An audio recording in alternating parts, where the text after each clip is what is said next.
SCP-211 Paper-Covered Building. Object Class Safe. Special Containment Procedures. Because of the suburban location of SCP-211, the surrounding neighborhood has been vacated through intentional introduction of pollutive industry and redistricting to promote NIMBY sentiment. In addition, the property surrounding SCP-211 is currently under Foundation management and an armed guard has been stationed in the buildings. Unauthorized personnel entering the area are to be terminated on site. A series of explosive charges has been set within SCP-211 and is to be examined every days for degradation. Should SCP-211 become overtly hostile or neutralization is otherwise requested, it is to be terminated by detonating these charges simultaneously. To avoid inadvertent activation of SCP-211's defense mechanisms, extraction of SCP-211-1 should take place at a rate of fewer than pages per hour. Description: SCP-211 is a two-story building located in an abandoned district of IA. Records from its archives heavily suggest that the building was originally a middle-class dwelling belonging to since deceased of natural cause. Since then, all furnishings have disappeared, save standard light fixtures and a radiator, pictured above. Note that several of these light switches have not been discovered, rendering them useless.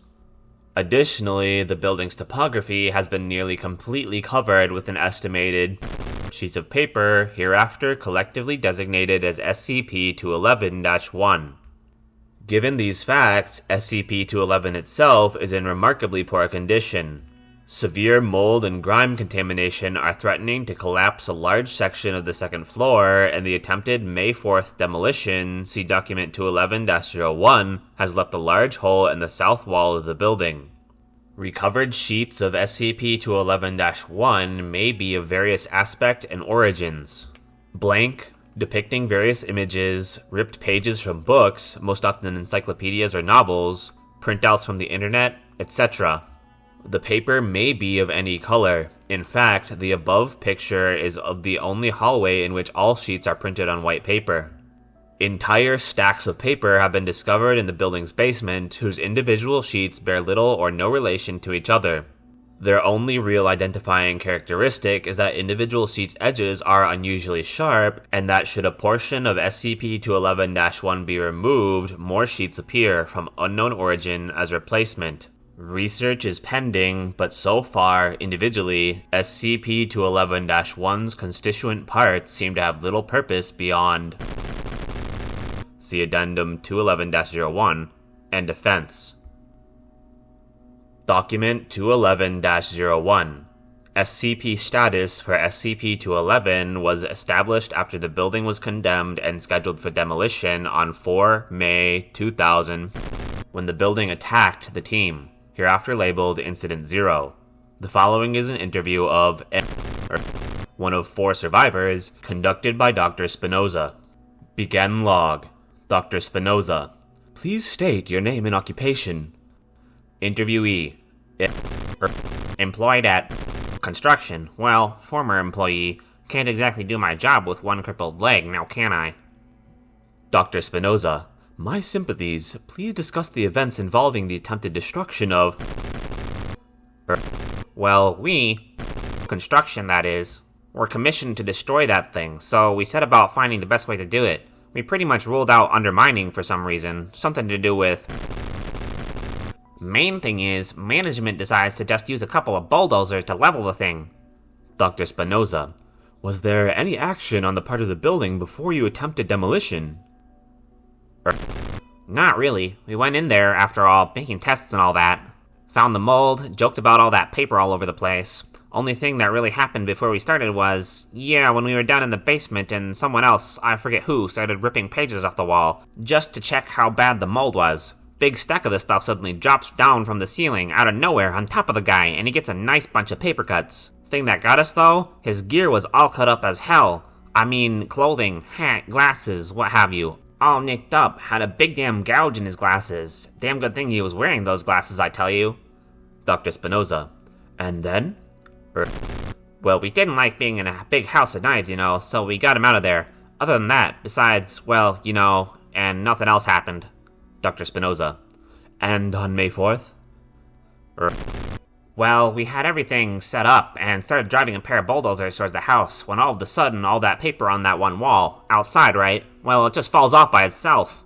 Now, I should tell you that there wasn't a breeze in the air at all, so we thought that, well, the building's destroying itself and stuff, and we had decided to help it along, and all of a sudden there's a big rumble. One you can hear over the bulldozers, and all that paper flies into the air by itself and tears up everything in sight.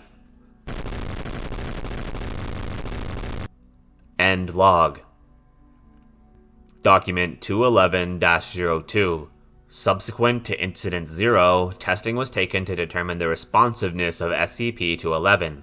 D-Class personnel were issued a camera in order to interact with SCP-211 in various ways.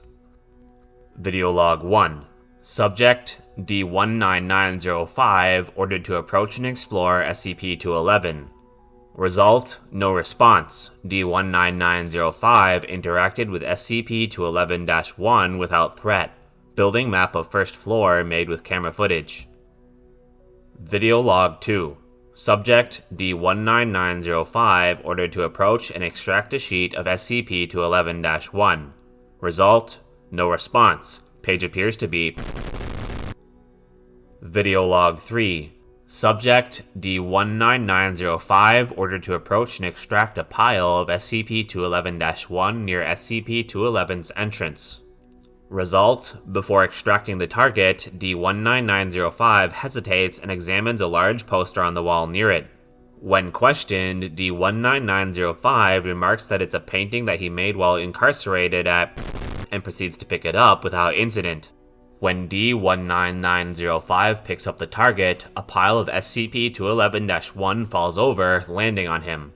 D19905 emerges, suffering lacerations to arms, legs, and face, but manages to extract the collection from SCP-211. Video Log 4. Subject D19905 ordered to approach SCP-211 and explore second floor.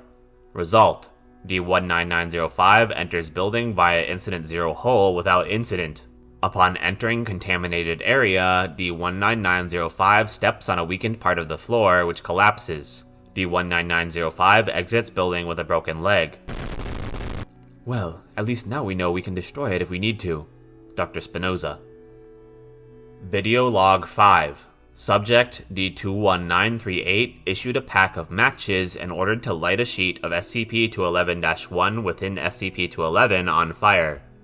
Result: remains removed from door, but main entrance to SCP-211 is now blocked, leaving the Incident 0 hole as the only entrance. Let's not try that one again, alright? Dr. Spinoza.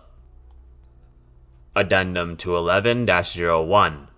Since collection of SCP-211-1 has begun, several specific books have become identified as their origin. Examples of these are as follows. A 19 copy of Hitler's Mein Kampf found in Public Library. A Java Data Structures book printed in 19, discovered in a used bookstore near Site 17. Currently stored in the United States Library of Congress.